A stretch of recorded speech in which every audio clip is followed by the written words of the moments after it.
Hi friends, good afternoon. আমি অনিন্দিতা চলে এসেছি এখন এই সময়ে। সকালে একটু বিজি ছিলাম বলে সকাল থেকে তোমাদের সামনে আসা হয়নি।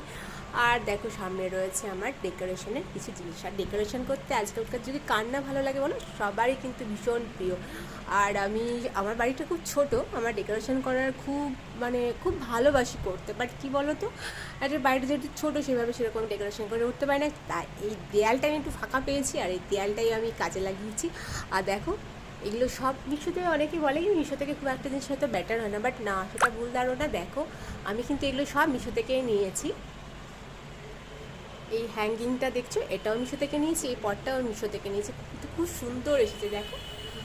আর এইটা দেখতে পাচ্ছি, এটা নিচে হ্যান্ডমেড, এটা হাতে বানানো, আমি একজনের কাছ থেকে নিয়েছি। এটা ভালো লাগলো, আমি তো বললাম এটাই বানিয়ে দিই, তো সেটাই বানিয়ে দিয়েছে। আর এই পাশে দেখো কি সুন্দর, দারুণ লাগছে। এই ছোটো ছোটো এইগুলো চারটে ছিল, তার দুটো আমি এখানে দেয়ালে সেট করে দিয়েছি। আর দেখো কি সুন্দর লাগছে। আমি এইখানে দেয়ালটা একটু ফাঁকা পেয়েছি, সারা দেয়াল ভরে দিয়েছি। এই পাশে রয়েছে আমাদের সব ফ্যামিলি ফটো আর কি, মানে আমাদের ফটো। আর এই দেয়ালটা একটু ফাঁকা পেয়েছি, তো এই দেয়ালটাকেই ভাবলাম কী করা যায় একটু ফাঁকা ফাঁকা লাগছে, তাই এইভাবে একটু ডেকোরেশন করে নিলাম। তো কেমন লাগলো কিন্তু অবশ্যই তোমরা কমেন্ট করে জানাবে। আমার তো মোটামুটি ভালোই লাগছে, মানে যেরকম পেরেছি করেছি আর কি, মানে যেরকম আইডিয়া নিয়েছিলাম যে এরকম করবো, তো সেটাই করেছি। আমাকে ভীষণ ভালো লাগছে। তোমাদের কেমন লাগছে কিন্তু অবশ্যই জানাবে।